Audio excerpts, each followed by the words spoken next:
Get up!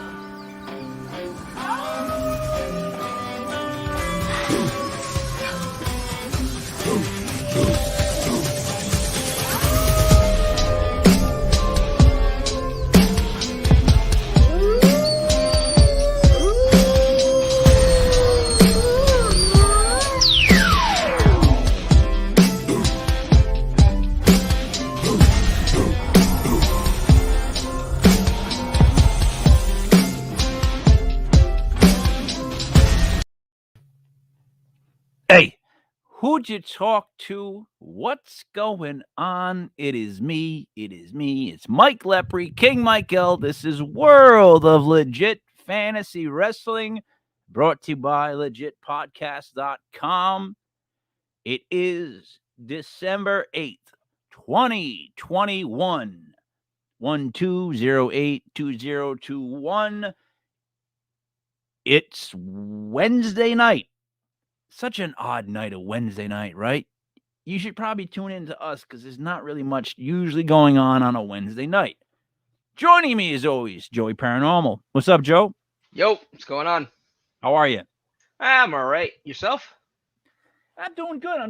I'm interested in talking some wrestling right now. A lot of comparisons now going on of the two brands because to me it's become like the two brands. I want to start off though with this before we break down any Raws or anything like that. The rumor of who would be Vince McMahon's successor. Now, have you heard this one?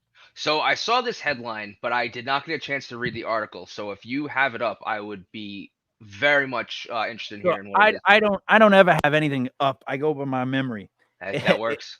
And the guy named something, last name Khan, which I thought was a little weird, right? The guy that's in charge of their finances, to make sure the finances are correct for the business to grow. Yeah, Shad Khan. Apparently he's Nick. I'm sorry, Nick Khan. Shad's the father. He's leaning towards having him run the business while Bruce Pritchard, Triple H, and Stephanie McMahon kind of handled booking. What do you think of that?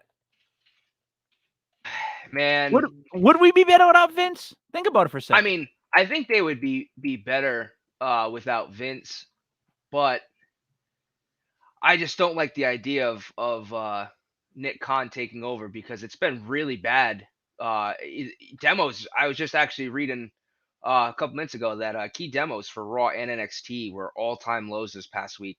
The product has not been good under this guy, and maybe a fresh face and a fresh voice can change up what's going on in the creative room.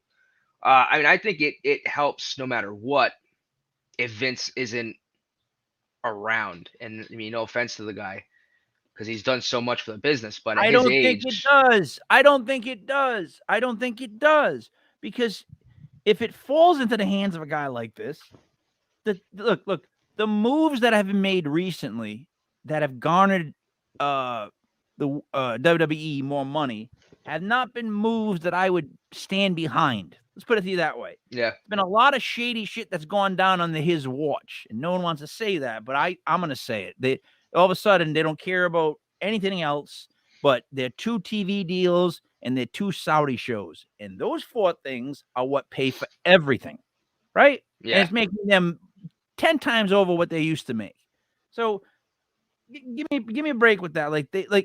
They're doing that now, and that's under his guidance. If Vince was gone, and Vince, whether you believe it or not, still believes in wrestling, he's still a wrestling guy deep at heart, right? This guy would be just straight business. And I don't know what he would make them do selling out wise. And I don't see Triple H being able and Stephanie being able to stop anybody because NXT got blown up in their face. So don't even tell me that they're going to have any power or pull. Yeah. And neither will really Bruce Pritchard. So you can let them book. I mean, the guy's going to back him in the corners. You can only book so much if he's saying this is what we need. This is what we need for revenue. This is what we need. But we need a new T-shirt. You know what I'm saying? Yeah. It's weird, man. I don't know. I don't know if it's a good thing or not. I think the biggest the biggest telltale is you can, I don't think Triple H is going to come back to the WWE in any kind of creative capacity. And that's nothing to knock him because what he did with NXT was so great, but you're seeing it right in front of our faces that they're doing everything they can to absolutely destroy everything that man's done over the past decade. They just had War Games over the weekend, and the NXT, I think it was branded the NXT 2.0 team beat the original or most of the original NXT wrestlers, including my guy Tommaso Ciampa and Johnny Gargano, who may or may not be leaving. I mean, that's a whole weird thing in and of itself.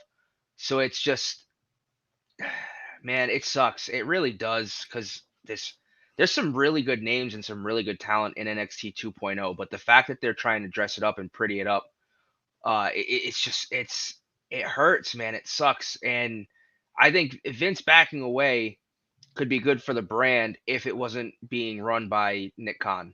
Because you're right. I mean, this guy I don't think knows the business. I think he knows business, but he doesn't know the business. Well, all right, wait a minute. Because I'm just right. I was just trying to write down something so I remembered what to say to you. So here's the thing, though. If he strips it, like what I'm saying to you is they could pimp out the WWE so much worse than it is now. You understand that? And the guys like the old NXT characters, right? There's a problem with them wanting to leave. Like in the beginning of guys getting released, it was like, oh, they're going to go to AEW. AEW is going to be amazing. It's now getting really close to a point where everyone's starting to say, if they go to AEW, they're going to get stuck behind these guys. Or they're going to get put into a group. Like, it's not like AEW right now has room for like main eventers. Like they have main eventers. Yeah. You know what I mean? They do. They have like probably too many. Right? Yeah.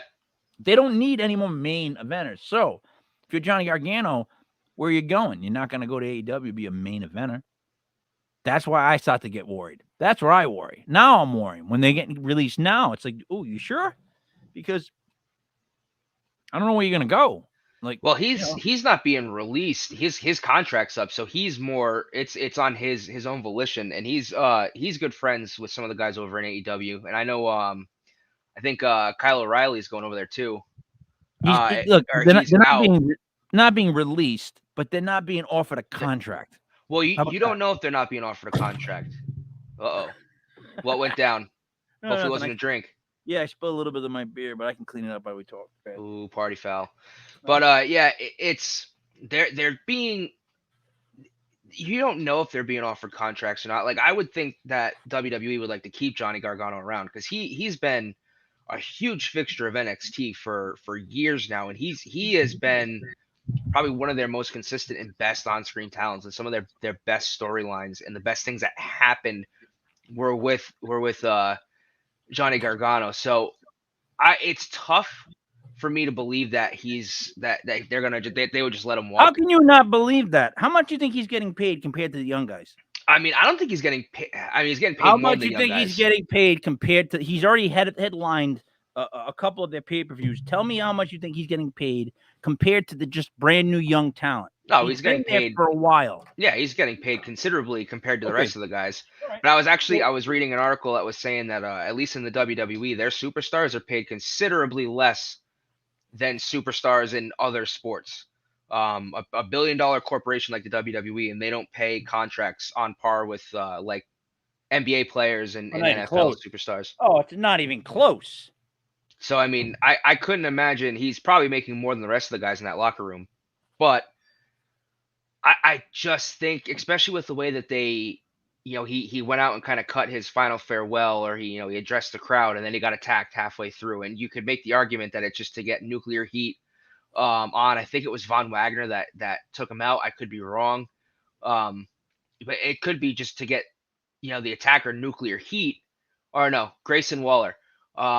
It could be to get him like nuclear heat, but it's just weird, like this guy's giving you everything, and instead of letting him go out, you just kind of have someone attack him. Like, I think that's setting up for a program. He's probably coming back to NXT. The guy's comfortable there. I'm sure that they would probably like to keep him around. So I hope. Yeah. I'm gonna keep saying I hope with them. That's all I got left with them is hope. Let's see what I'm looking at here. So let's go over the Raw. You want to talk about Jeff Hardy for a couple minutes? All See right, what they the hell's sent him going on with him? home from on the road, and then he appeared in the stands. No, so all right. So what I think happened was I think he got injured at a house show. From the videos that I saw, the show that he so basically he left the ring, like he just bailed on the match and left through the crowd. That match when he came out, he was favoring his side as he came out to the ring. He would get up to the turnbuckle to address the crowd as he does for his entrance. He was favoring his side. He looked, from all accounts, in a lot of pain. He was taking a lot of, over the last few dark matches he did at these house shows, he was taking a lot of abuse. So I think it's possible that he may have had a broken rib, a couple broken ribs, and he may be being forced to go out there or felt like he had to go out there. And if you look, he makes the hot tag, and the way he kind of dives, he lands on the side that he was favoring. So I'm wondering if when he goes to make the diving hot tag, he lands on his bad side. Maybe he's got a couple broken ribs. Maybe at that moment he punctures his lung or something like that. He can just feel that something's wrong. And instead of throwing up the X, he's just like, I have to go. Like, I don't know, because then there's a whole thing where he got sent home, and Matt Hardy came out and was like, well, I'm not going to speak for him, but he's doing well. And I hope that it wasn't something really like he just had another like drug lapse freak out and was just like, I'm out. I'm just gonna leave. It kind of looked like that, dude, because the Yeah. pictures of him in the crowd walking around. He was walking. There's pictures. They took pictures of him walking around that show in the crowd, like trying to like just chill out. And it's impossible for him to be, not noticed. Yeah. So I got a feeling like he just kind of got sick of where he is with the company. Like he's stuck in a spot where it's like they're using him because he used to be on lunchboxes type crap. Well, the thing that sucks with that too is he missed a lot of time.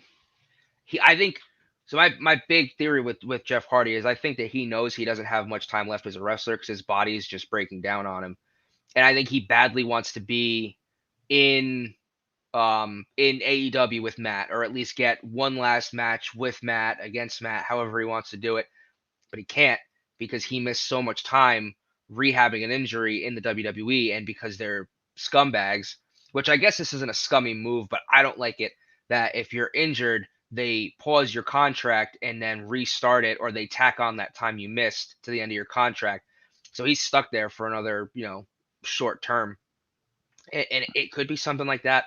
It just sucks. I saw this article and I was like, son of a bitch, man. He doesn't deserve the benefit of the doubt either, which sucks. But it's like every time something like this happens, you instantly assume like, well, he must have been tweaking out again, because it's just time after time. It's happened so many different times with this guy. Yeah, I know, but when you're in that position, you have to be able to take the fact that people are gonna just assume, it is what it is. It's kind of how you've rolled, so it is what it is. But I didn't want to talk about it because, quite honestly, there's no good. This isn't a good look for the guy in either way. Like, what was he doing in the crowd?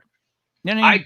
I genuinely think that he just was injured, and I think there might have been some kind of dispute in the back with management or whoever. He goes out, he injures himself more. He's fuming. He goes out through the crowd, realizes he probably couldn't get to where he wanted to go when he went out into the crowd. So he's walking around like, fuck my life. I can't, whatever's going on. I just, maybe it's because the fanboy in me, I grew up idolizing this guy. I don't want to believe that it was drug related. I think that it was a true injury and he was just trying to get out. I don't know. See, no. So, all right. Think about that for a second. Dude, again, that's why I want to bring this up, because I don't want to rain on your Jeff Hardy parade. I know you like Jeff Hardy. Yeah, but I live in the world. There's no way that he got injured and then started walking around the crowd. That doesn't even make sense. He gets injured. He's going in the back. He's going wherever he's going to go, and that's that. He's not injured. He probably was high as a kite, and they sent him out, and they sent him home, and he just stayed. Yeah. That's what it looked like. I mean, look, and that's what they're painting the portrait of for us. That's what apparently they want us to assume, because that's how they keep showing it. Every time I go to look at something about it, that's pretty much what they're trying to tell us. Can we agree on that? That they're trying to paint it that way at least? Yeah. I mean, so I'm watching it right now, just because we're here, and I'm telling you, like he goes for the hot tag, and he just comes up and he looks like he's dead because he dives and he lands on that side that he was favoring the whole time, and then he just gets up and he disappears into the crowd because this doesn't give you the rest of the angle. But yeah, it's a weird situation, man, and I'm hoping that it's not what everyone thinks it is. You know, there was rumors that he was going to bring the Willow character over. I was getting pretty excited about that. So I'm hoping, which sounds awful, but I'm hoping it was an injury related. It wasn't drug related, but boy, they must have turned that Willow character down. WWE must have turned that down so hard. Because yeah, let me tell you something about that Willow character. I know you like Jeff Hardy, so I'm trying to position myself in a way where it's you'll accept what I have to say. The wisp of the Willow character is awful. Awful. Awful, awful, awful, horrendous. It literally looks like two kids from North Carolina came up with that. You know what I mean? It's like yeah. it's ridiculous. It's not magical. It's not dangerous. It's not even that big. And a wisp, like a willow, that's like a You remember the who the laugh hell? that he had too? The laugh that would start Oh, the music. Oh my god, I would just love to see it again. I mean, I'm not sitting here telling you it was the greatest gimmick in the it world. was I would cringy. just love to see it It again. was cringy. That's where I'm at. It really was. It was I mean, cringy. imagine if they could have done the broken Matt Hardy and then also just like kind of just roped Willow into that. So you got broken Matt and you've got Jeff Willow. Like, oh, there's just so many crazy possibilities that could happen with that. Whether you like the Yeah, gimmick and or none of not. them good. Hey, that man, when Matt Hardy came out that broken character, that shit blew up. So if you Oh, I attach Willow agree. to that, I think it would have been fine. No. He was brother Nero. Brother, yeah. Do you I know wish why he'd do go. you know why I call him brother Nero? Why? Jeff's middle name is Nero. Oh, really? That's how I I feel like I knew that. call him that so you can legally keep calling him that, but he's brother Nero. Huh. I feel like I should have known. I feel like I did know that, but yeah. But all right, let's go over Raw. I had to be honest. Now that like Big E settled in as a champion, I don't know if I'm very interested. I got to be honest. I don't know if there's a lot of dynamics in Big E that I'm gonna enjoy. Like, you know what I mean? Like I don't know if I actually do know what you mean this time. I really don't. he's not the champ, but he's the guy they're gonna like push as our what's the word I'm looking for? Like our main face. Yeah, the Of, top face of the company. oh yeah, are we ready for that? I mean, I said it last week. I think he's losing the title at day one. So in reality, I don't think it matters. I think Seth is gonna win that title and he's gonna hold it till WrestleMania. And then you'll probably honestly get like a Drew McIntyre who'll turn face again because I think he turned heel on this show if I remember, or he had some kind of like see it's some weird shit happened with him and Sheamus. I get what you're saying. You know that it's not the most believable of him like the top face character on Raw, but first thing is who else is there? Honestly, who else is there? I get And the that. second part to that is it only doesn't work because of the New Day. If he was never a member of the New Day for 6, 7, 8 years, or still a member of the New Day currently, and that whole gimmick, the comedic gimmick that people fell in love with, but you could never take any of them seriously. Even with Kofi as like, I actually believe Kofi is a champion more than Big E because Kofi, there's just something. There's always been something about Kofi Kingston, and Big E has never had that same quality in my eyes. Big E was the voice of their intro. Yeah. Oh, Boston! Yeah. Like so the fact that he used to do that, like I don't know, and he still got the same haircut. Did you ever see the time when back when he was with CM Punk and CM Punk's wife was with him? What's her name? AJ Lee. Yeah, and AJ Lee walked Big E down to the ring, and Big E went like this, and he punched her Punched her. Yeah. dead in the chest. Did you ever see Yeah. that? Yeah.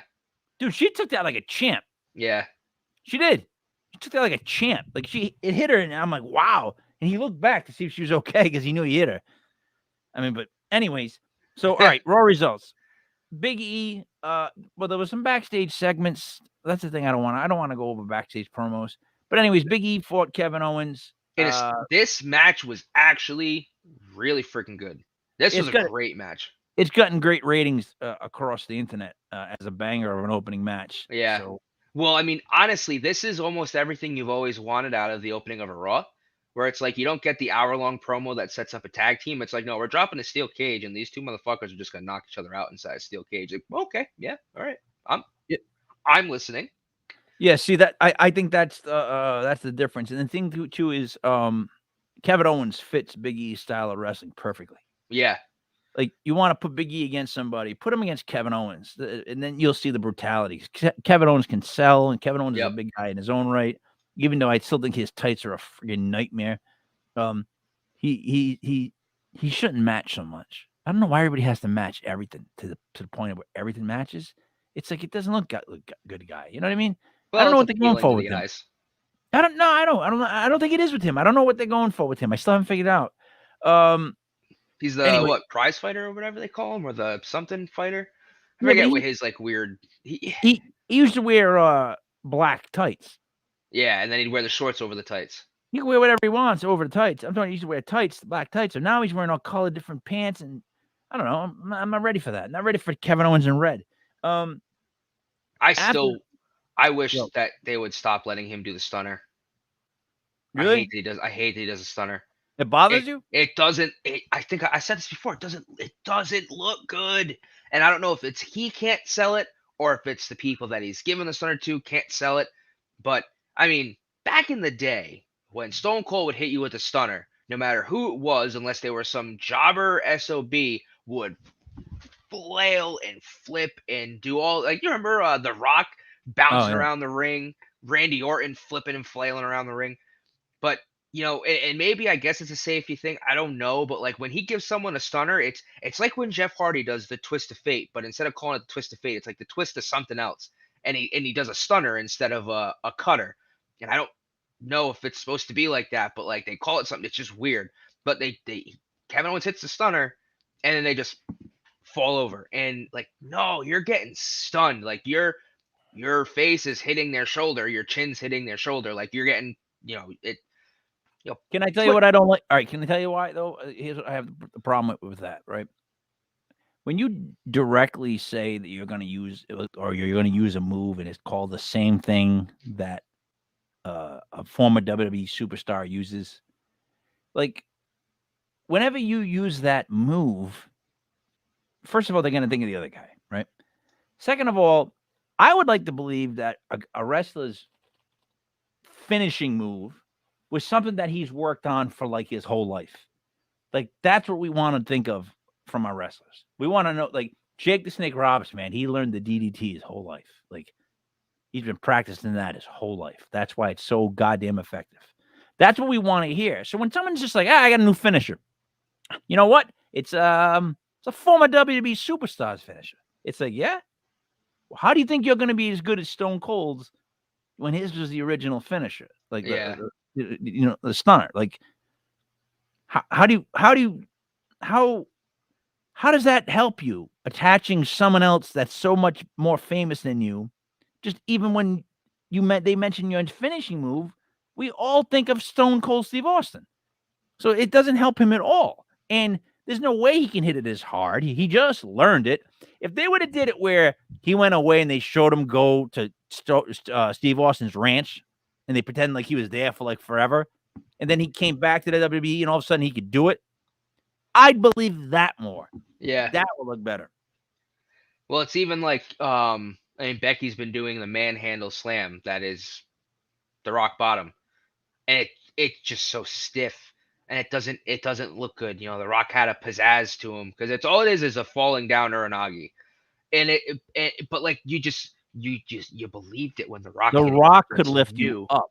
Yeah. The Rock, but you gotta lift everybody. You would jump, and then the Rock would hold you. It's like when Kane would do the choke slam because Kane. You remember in Kane's heyday when he would do a choke slam, motherfuckers would be like 8 feet in the shoulder high. air Yeah, because shoulder he high. would be able to hold them kind of, Right because here. it was never actually on the neck. They would always like hold them like right Here. here, the clavicle.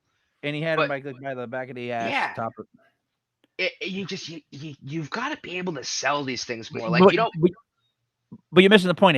It's part the other guy selling it with you, and also you moving a guy. Like they when they talk about Brock Lesnar doing the F5, Dean Ambrose was the first to say, he was like, I didn't know that I didn't have to do anything. Like, in other words, I didn't realize that Brock just picks you up and throws you. Like, I thought I had to like go with them. Now, when when the Rock used to do his the rock bottom, not only would you jump for the Rock, but he would lift you because he's a really strong guy. Yeah. Becky Lynch, compared to some of the people she fights, is not that much stronger than, if probably maybe not as strong, smaller. So her being able to get like a taller, heavier girl up in the air like that, drop her like the Rock would do, it doesn't hold water. That's not the same thing. So it's like, that move you're doing doesn't look like it hurts very much. But I don't know what to tell you. You know who was able to hit someone else's finisher really well? Seth Rollins in the Pedigree. His pedigrees were always pretty damn good. And that's a finisher that I feel like is kind of hard to sell. It's almost like I love when people sell the RKO where they just go flat on their face instead of trying to catch themselves. Like, it's going to hurt a little bit, but make it look good. And when people used to take the Pedigree and land just flat, Seth had that ability. He was able to, it just looked good when Seth did it. And he had that kind of what you were saying, where his origin story was like he joined the Authority, and you could believe he asked Triple H, hey, can I use the Pedigree? You could kind of believe that Triple H was like, this is how you do it. They never really showed that, but like it gave you a little bit of an origin to that. But I mean, I loved the pop-up power bomb because it wasn't super original, but it was still different. Because like whose finisher has ever been just like, I'm gonna throw you against the ropes, push you up into the air, catch you, and like that's a pretty cool looking finisher. I mean, problem is you can't do that to everybody in wrestling. Yeah, that's true. That's what it all comes down to. It comes down to you need a move that you can do on everyone. Because if any of these moves end up depending on your ability to lift somebody or whatever, and size and strength comes into play, and the other guy's just too goddamn big to move, I don't know. Like, that's the problem with finishes, man. Finishes should be like moves that you can just do. Who was it that said it? One of the wrestlers said it. Finishes should be something that you can do like that, and it's lights out. It's got to be something you do that's like that, and then it should be lights out. Like, that's the ultimate finisher. The ones that are like that. There's a reason why in like the WWE games you get two finishers. You always need to have that ace in your sleeve, or it's why I like that. Like Cena, the Undertaker, they added submissions, a submission finisher to a degree. The Rock actually would do the sharpshooter a lot of the time, because it gives you that out. Where if you're a smaller guy going up against someone like the Big Show or Omas or whoever you want it to be, you don't have to rely on being able to pick that person up as long as you can get them on the mat and you can hook in your submission finisher. That's another way to go about it. So there's ways around that, and it's why I believe that a lot of wrestlers don't like. I miss the days of like Jericho and the Walls of Jericho. You're talking submission, but I'm saying a finisher itself should be quick, and the best of the ones that are quick and out of nowhere, the stunner, the RKO, yeah, the DDT. But I'm saying like if you have a finisher where there's maybe a 10 maybe 5% of the wrestlers in the locker room you might not be able to do that finisher on, you play up to that in the ring. If you're wrestling them, you can kind of just talk about it beforehand. Hey, I'm going to try to, like, if I'm going over in this match, I'm going to try to hit my finisher. All right, but think about this, what you're saying, and hear me out. If you can't do your finisher on somebody, it's probably going to be because they're too goddamn big, right? So now you want to try to do a submission move on a person that's too goddamn big. Like, submission holds are hard to do when the guy's really big. You're not doing no sharpshooter on somebody like. I mean, you never know. Like, I don't know. There's ways around it. The ankle locks, the crippler cross. Like, you remember the crippler crossface Benoit with that? Like, you put that in, and you were like, dude, you're fucked. Like, it's over. I like those, but again, I'm a big fan. If it's a finisher that I hit you rock bottom, something you could hit somebody with and they're not paying attention. The choke slam, bang, you're done. You're out. You're out. You know what I mean? Oh, the kick to the gut, power bomb. Like out, done. Like I like those moves. All right, let's move on. Queen Zelina versus Nikki Ash. Poor Nikki. What was this about? And why was Rhea Ripley out there? She was out there just because she's champs with Nikki Ash. Yeah, I Right, think they it tag was. champ. I think it was kind of just. What do you? It's like a kayfabe feud kind of thing. Rhea. I think eventually what's going to happen is like Rhea is going to turn on Nikki or is going to leave Nikki behind and go on to continue her solo career. I hope And honestly, so. I think Nikki's being buried heavily right now. I think they gave her little push and her run, and they sold the crap out of her merchandise to make their buck. That month that she was champion and was on top of the world. And I think now merchandise sales are probably slowing down, and she's not as popular as some other female stars, so she's getting buried at the expense of putting over their new hope. What maybe they're hoping for is their moneymaker, I guess, because I know that Zelina Vega, outside of her character, as a person and a personality, she's very over with a lot of people because she's into like anime and video games and stuff. So there's like a large group of male wrestling fans who gravitate towards her and who really like Malachi Black or Aleister Black, who you want to talk, whoever you want to say. I can't remember what his real name is.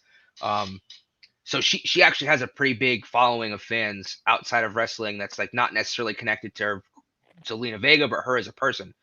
So I think they're trying to push her or putting her over, and Nikki's getting buried. And basically that's all this feud is getting Zelina Vega over, while trying to distance Rhea from Nikki and then burying Nikki. I actually saw, I think it might have been Vince Russo. There was an article where someone was saying that they think that Nikki is out on the next round of releases when those inevitably come down. Well, I bet she's got a decent contract, and I bet she would be someone that would be easily expendable. And her hubby was just cut, so they like to do that. You could put any girl behind that costume. I hate to say that, but that's just true. So you're saying Zelina's got a big anime following?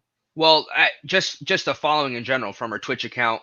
I follow her on Instagram. She does like a lot of her ring gear and her makeup and stuff is actually inspired by like anime characters. I don't watch a lot of that stuff, but I know like one of them's like Naruto, like really big into that kind of stuff. And that grabs a demographic of your like younger male audience that most female superstars don't hit because they're not that's like I don't know how to put it because it's like a weird. I'll tell you what. I'll tell you but exactly what it is. I'll just say. I'll tell you. I got an 18-year-old son. He likes anime. If a lot of guys that are just strictly into anime, how shall I put this? They're not really big on the dating scene. So you get a lot of those guys, and all of a sudden you get a girl like Zelina, who's into the same geeky stuff that they are, and she goes from wrestler to goddess overnight. So that's why she plays into that, and it probably works for her. And those geeks must love her. No offense to the geeks. I was a geek, probably still am, but they're geeks. Anime geeks are a special type of geek. They're very, peculiar, and they're very like, about their anime. My problem with anime is when I was a kid, there would be shows like Star Blazers, or there was another one, but the Star Blazer one has this big ship that had a gun, the wave motion gun. They can only use it like once per episode because it had to recharge. And that was, in my opinion, the first version of anime, because that's when we first got the first couple of those the way they were drawn cartoons with voiceovers. And I always used to think that those were drawn the wrong way. Like when we were kids, we were always like, yeah, I love that cartoon, but it's so oddly drawn, because we were used to like the Flintstones, Scooby-Doo, like big, wide, chunky, round-faced characters, right? So I it's weird. Like, and now that like it's big again, it's like I'm like revisited by a decision I made when I was like 4 or 5. like which cartoon I was going to watch. And when I see it now, I get the same feeling. I'm like, I'd rather watch something else, like a better cartoon. Let's put on Family Guy. Yeah. It makes me watch Family Guy. So thank you, anime. All right. Joe, the next match was the Street Profits versus AJ Styles and Omas. So the seeds of Omas's singles run and AJ Styles, the split is being sprinkled on. I think that's going to happen very soon. Vince did want to pull the trigger on Omas going as a single superstar a few months ago, but that was kind of, he was talked down off that ledge by Creative. So I think that's what we're seeing a lot with this. But it's odd how they're doing it, because I know Omas wasn't in the ring a lot, and AJ actually looked really good. I mean, that guy, I can't give that guy enough credit. I got back into this wrestling thing, a fan of Finn Balor, and around that SummerSlam when he won the Universal Championship. But at that same time, it was within that year where AJ Styles had one of the best, like, quote unquote rookie years of any WWE superstar, where he won the Royal Rumble, or he debuted at the Rumble or something like that, but he was WWE champion. And so I remembered him. I watched him a lot in TNA, and to see him flourishing in WWE was great. And I mean, he's still at like 40 something, just looks fantastic. But that's eventually, him and Omos are going to split. That's coming really quickly. And I think that's like, I think this is what this is it's a slow play. So you're seeing these tag team matches of the Street Profits against AJ and Omos, and you see like RKO and AJ and Omos, and RKO versus Street Profits. And like I said last week, like it shows you who the tag teams are. It keeps featuring the tag teams, which is good. You want the tag teams, you want your top tag teams at least on every week, but it also has that slow burn, that long play that Omos and AJ are slowly starting to split. So I think that's what this really was about. Because Can I tell you what they're doing wrong? What they're doing wrong with twin tag team wrestling? I'm gonna tell you right now. It should be kayfabe that they have to sign a contract to become a tag team. Like, in other words, you're a tag team for X amount of time. Like, say it's a 6 month contract, and at the end of the 6 months, they have to either re-sign and go their separate ways. That would allow for teams to feud but still be under contract and cause all kinds of mayhem. Like all these different ways you could play that out, instead of the whole fake. They get together, and then one day one guy mistakenly goes to hit somebody, they duck, they hit the other guy by mistake, they get angry, they break up. That's always been such garbage. It made them look like they were so stupid to begin with, right? It should be kayfabe that they sign all tag teams are required to be within tag team contracts. You could sign for like a year or whatever. But I just think that would be awesome booking. Like, that's a great way to like make these tag teams more official, right? Show that they're like a business, almost like a business deal between two wrestlers, and show that there's an actual contract that they just can't get out of by splitting up. I think that would improve tag team wrestling. Joe, your thoughts? I don't agree. I mean, I get where you're going with that, but you also got to remember that sometimes the greatest tag teams are formed on an absolute freaking whim. Case in point, the Rock and Sock connection. Now, that tag team and that run by them two was so great. And if how would you kayfabe a contract that you couldn't, because it's the Rock? So let me explain that to you. I was never a big fan of the Rock and Sock connection. Oh, I love the Rock and Sock connection. I thought it was hilarious. I know. I don't think it was. I don't even look. It wasn't Rock's best work comedic wise, and it wasn't his best work as a wrestler. In both ways. So it's like, how is it? I don't know why I would like it. Like, he wasn't as funny as he was when he came back as the Hollywood Rock and he was dealing with the hurricane. That was probably the funniest he's ever been.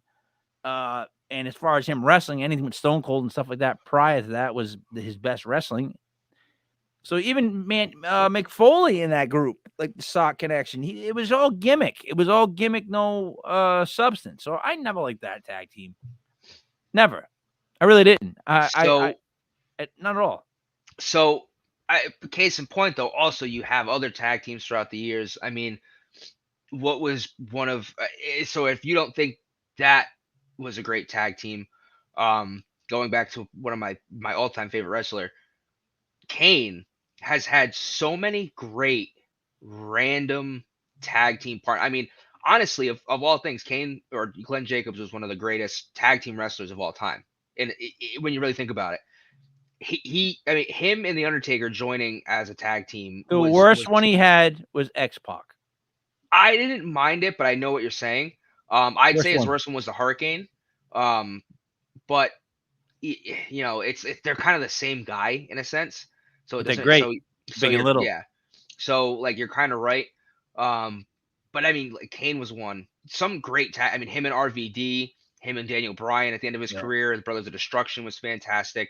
But you also had when Batista and Rey Mysterio were a tag team, David and Goliath, and then they actually went up against another great Kane tag team, Kane and the Big Show. Jericho had some great tag teams. I forget He's the who. one.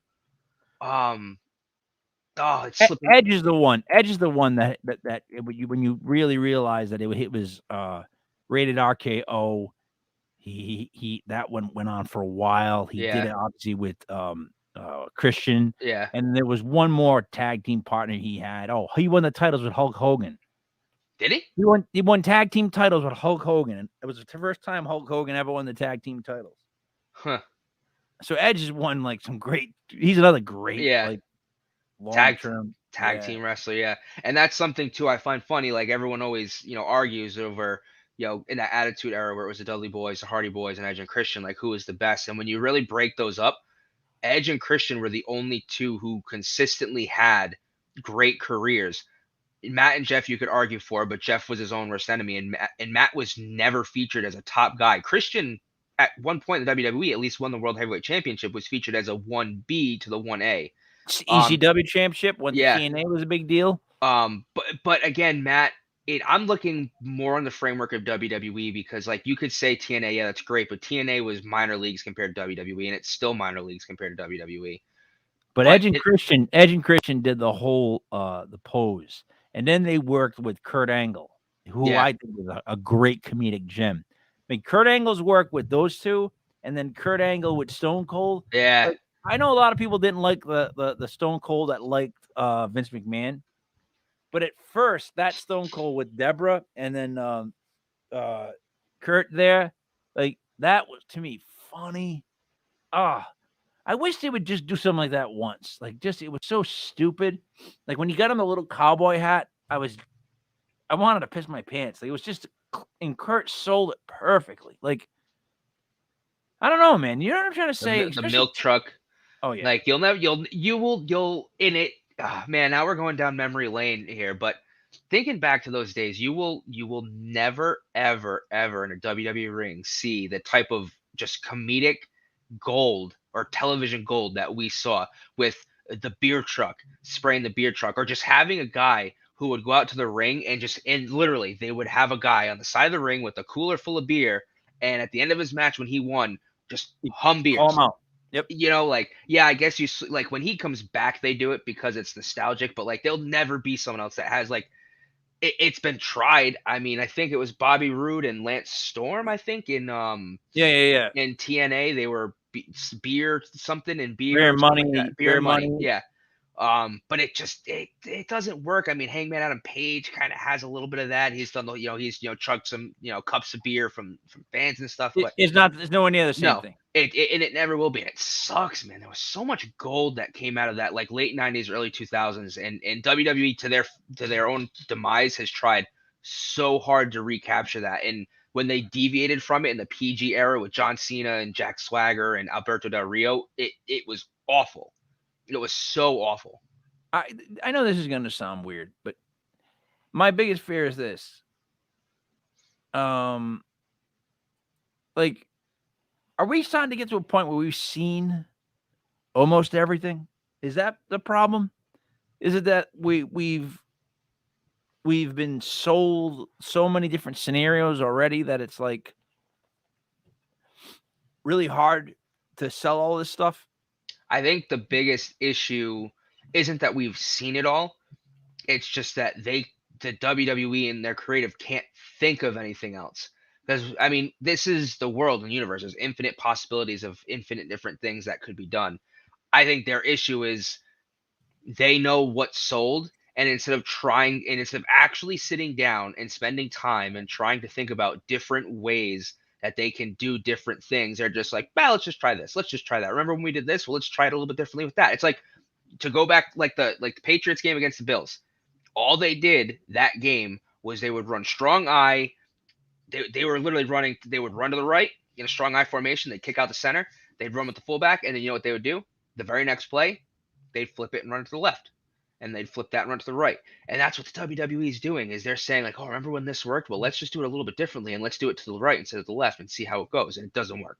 So they tried again, doesn't work, and they will sometimes catch lightning in a bottle. You got the Shield, and the Shield blows up. The Shield was one of the biggest factions wrestling had in a long time. But the Shield was even a play on Nexus, where it was young guys who just came up from the lower leagues and just ran rampant over the WWE. It's the same recycled ideas. And they'll keep doing the same thing because sometimes it works and sometimes it doesn't. I hope that made sense, because I started to think I was confusing myself at some point. No, I understand what you're saying. I honestly, I know this sounds like a very gloom and doom. I almost sometimes feel like, what are they going to do next? Like, what they got to come up right now. Pro wrestling needs to do something to stay relevant. They need to do something to be talked about again. And the only way I can think of doing that is to be more controversial, to be more, because with the way things are right now, like there's so many options of things to watch. I feel like the more options we get, the worse TV becomes. Yeah. Like, the more options I have to watch things, the less I watch TV. Like, I don't want to sit down, and I can't sit for a 2-hour thing. I can't make it for full 2 hours anymore. Yeah. I can't commit. I love when someone says to me like 10 o'clock, 9 o'clock, 11 o'clock, hey, you want to watch a movie? And I'm like, nah, because I ain't going to make it through the whole thing. Like, if I sit down, I'm going to get tired. I'd rather go lay down. Like, I ain't got time for this. But I'm the same way when it comes to TV shows. People be like, oh, you got to watch like Game of Thrones. I know that if I watch Game of Thrones, I'd probably love it. But it's 46, 50-minute episodes. Me, the way my brain works is I don't want to, at night, right, after we get off the show, I'm going to watch TV. I don't want to sign up for, all right, I'm going to watch an hour-long show. I have to go to bed by 11 to get up in the morning. So now I can only watch 2 episodes, and then I got to go to bed. Or if I watch a 20-minute show, man, I could watch like 6 or 7 of those some bitches, and I still won't have to go. You know what I mean? So I like small shows, and it's so hard to find 20-minute shows nowadays, half-hour shows that don't. Can I say a show that I get? My son got me into was the Trailer Park Boys. Oh, I love the Trailer Park Boys. Man, Leahy is the greatest character of all time. Why is something crazy? My son said the exact same thing to me about the show, and he goes, he died. He goes, and it has been the same. He's like, you don't understand. Leahy was the greatest character of all time, and I'm like, really? The shit apple doesn't fall far from the shit tree, Ricky. And then he goes back. He becomes an alcoholic again, and his drunkenness is just gonna have another little drinky poo, just a little drinky poo. Man, I haven't rewatched it in a while, so I'd probably get a kick out of it. But the first time I watched that, man, for at least like the first like 6 or 7 seasons, or however many there acts, I know they do a lot of different weird shit now. It was good. It was fucking hilarious. They got older. They got really old. But in the beginning, watching Julian with the drink, that makes me laugh every time I see it in his hand. Like, you know what I mean? The fact he's always got that rock he's got glass. scotch or whatever it is. Yeah. But it's like a rock glass. Like, it killed me. I'm like, oh, it was hilarious when I first saw it. It's still hilarious whenever he shows up with that glass. I'm in charge, Ricky. I'm in charge. Canadians, man, they're friggin' hilarious. Yeah, that is a funny. Hey, I know another good Canadian show, 20-minute episode, Schitt's Creek. If you've never watched that, I highly recommend it. Have you ever seen Kids in the Hall? Oh, that sounds super familiar. I don't think I have though, but I know of it though. All right, Kids in the Hall. Is that like What Is People You Know? Is it like a kind of like a skit show? Yeah, but it was much better. It was okay. They were all Canadian, and one guy ended up going to Saturday Night Live for a little while. The other guy started News Radio, Dave something. Ever seen News Radio? It was a TV show. All right, so there was like 5 guys, and they would dress up as women. They would do the woman parts. They would do like whatever. They're from Canada, and Lorne Michaels produced their show out of Canada. They're ridiculously, dude. Brain Candy is a movie to rent by Kids in the Hall. It's about a pill that makes everybody 72 degrees inside their minds. It's called Brain Candy. I'm telling you, it's the funniest. The guys that I know are some of the guys I used to know. We can quote that movie to such ridiculousness. It's like it was this pill. So it was a pill and it made people happy, right? And I forget what they called it. So they're at this board meeting. There's a lot of samples from this movie in our first CD. So they're at this board meeting, and they show this guy pitching a pill, and he's like, "This is a pill for the world to give worms to ex-girlfriends." And they're like, "Yeah, I don't quite get it. Does it do anything for the stomach?" And he goes, all defiantly goes, "This is a pill for the world to give worms to ex-girlfriends." And he goes, "You just don't get it here." Woohoo! It's like the greatest performance, man. And then like the lead singer of this like grunge band is just always depressed. And he's not really singing. He's just coming up on the mic and talking about being depressed, and they're playing heavy lyrics, riffs, and whatnot. And then he takes the pill and he writes like he writes like happy, like hippie music where he's like, dude, you got to see it. I'm going to keep talking about it though. Brain Candy, Kids in the Hall. All right. So Joe, let me get through some of these other matches. Now that we've devolved into absolute chaos. I do that a lot. Damian Priest fought Robert Roode for the U.S. Title. I guess it was a homecoming for Damian Priest, who I'm just not sold on. And why was he fighting Robert Roode? What did Robert Roode do to deserve a title shot at the U.S. title? It was an open challenge. Oh. Yeah. So and he's quicker Dolph. He's faster to the ring than Dolph. Yeah, Dolph knocked him out too, I'm pretty sure. Dolph hit him with a super kick, I believe, kind of at the end. So is that the official that's the official breakup? No, he didn't hit Roode. He hit Priest with the super kick, I believe. I know I saw Dolph Ziggler kick Damian Priest in the face, so I'm assuming it was from this match. But like I didn't get a chance to watch all this in real time. I've had to go back and watch clips and see stuff on YouTube because I had to see the Pats run the ball down the Bills' throats. But I mean, I like when it comes to the mid-card championships, it's always nice to have feuds. I also think it's great for that championship to hold open challenges and let anybody take a shot at that belt, because that's how you start feuds. That's how you get people TV time who aren't usually on TV. Like an open challenge to me, like the fact that you have Dolph Ziggler and Robert Roode involved in this, it sucks because we've seen them a million times. Have Ricochet come out, or Cedric Alexander, or Mustafa Ali, who's been conspicuously absent since the Saudi show, which, go figure, somebody else. Hell, throw friggin' let Finn Balor have the U.S. title. I mean, I don't know, somebody. Well, let me ask you this. What do you feel about the next fight when Doudrop came out? Doudrop looks like they took a bunch of makeup and then just went right into her face. Yeah. What is the deal with, why do they got to make her even look sillier with the makeup? What are they doing to this woman? Why do I feel like they're being like mean and picking on her?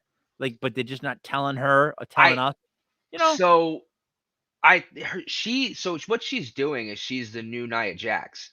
So she has to be like the schoolyard bully. So I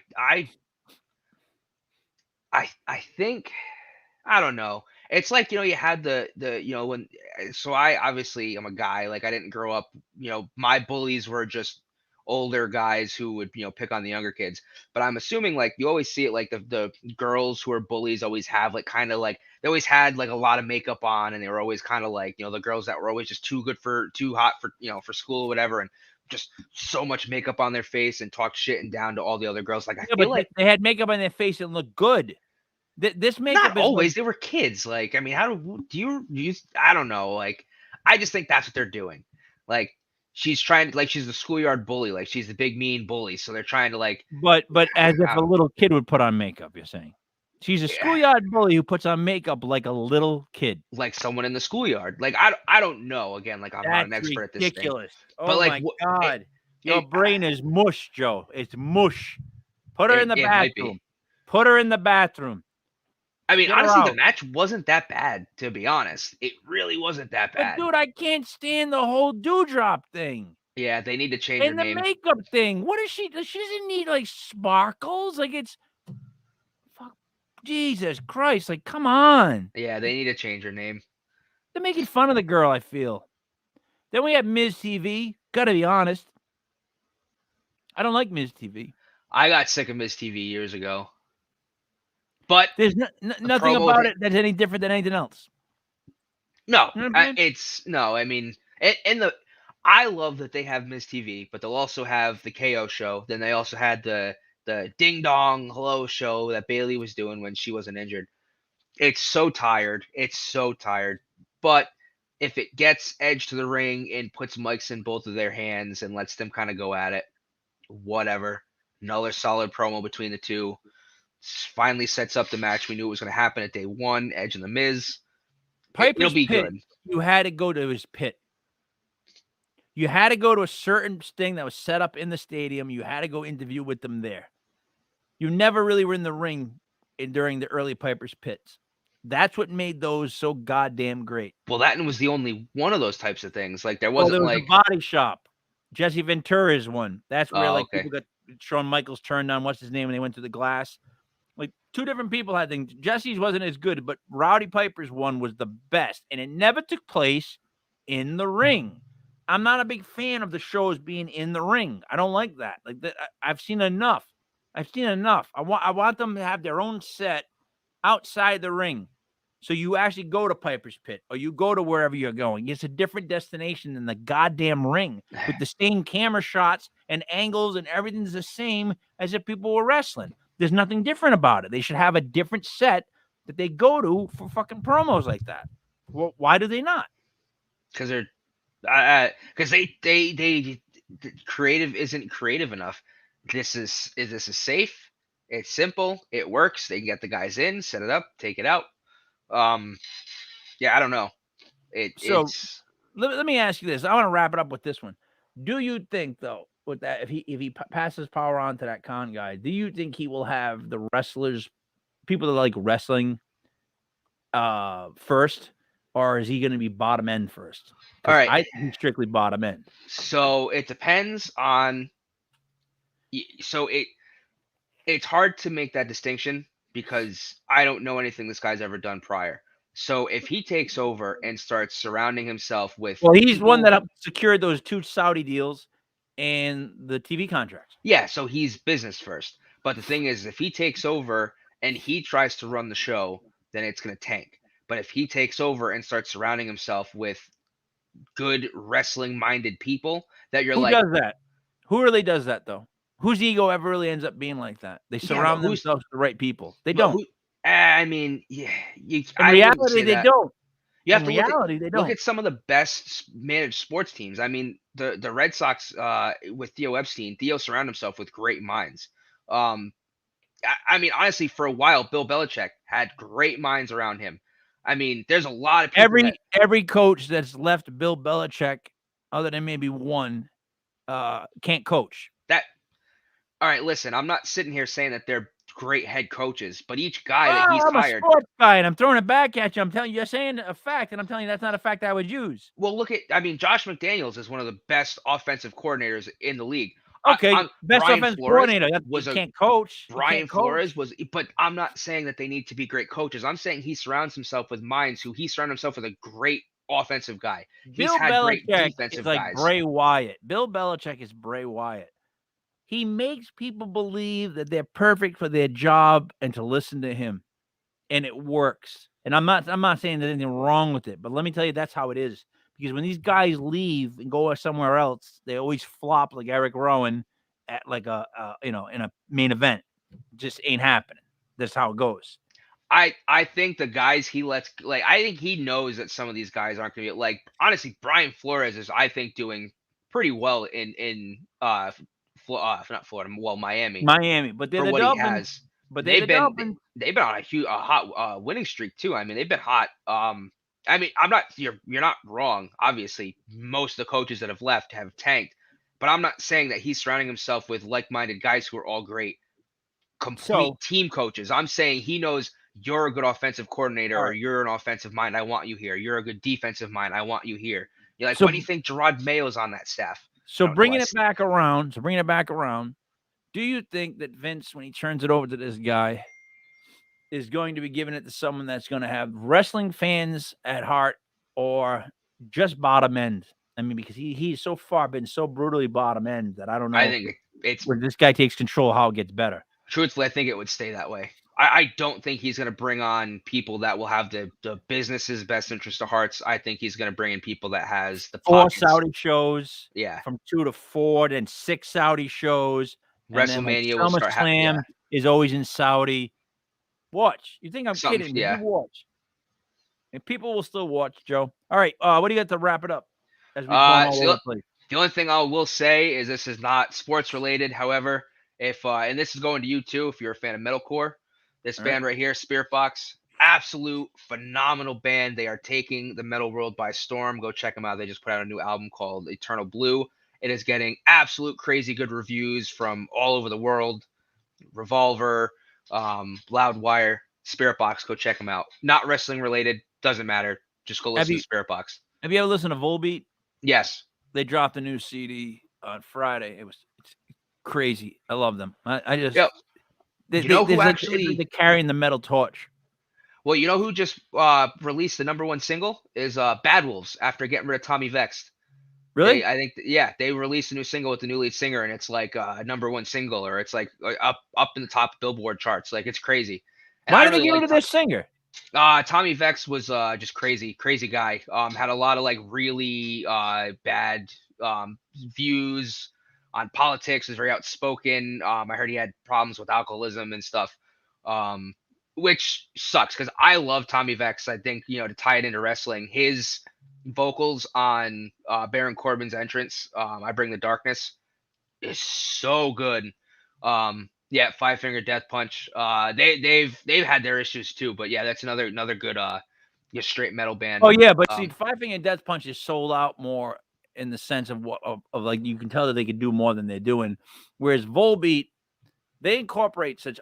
First of all, they're Danish, and I mean they're from Finland. So some of the best metal groups are from Finland. Just saying that. Well, the lead singer was from a death metal band, so yeah. They added like I don't know if it was the guitar player from Slayer or Anthrax that was their producer and became their lead guitarist. I want to say it was Scotty, and I don't think it was Kerry King. Yeah, if anything, I don't know. I don't remember. But anyways, the band is just phenomenal. It's a phenomenal metal group. Like, really, it's like they're carrying on that torch of heavy metal. Yeah, and it's missed. All right, Joe. Man, we have gone all over the place. We have really talked people to hell and high water. But you know what? That's what you get. That's what you get. Oh, my screen's going. Oh, there it is. It's going white on me. I couldn't see for a second. Here I am. All right. It was December 8th, 2021 for Joey Paranormal. It is me, Mike Lepre, King Mike L. This was the world of legit fantasy wrestling. We will see you again next Wednesday. Our 2 shows tomorrow night, 7 o'clock, legit fantasy football, 8 o'clock, legit fantasy basketball. Later, guys.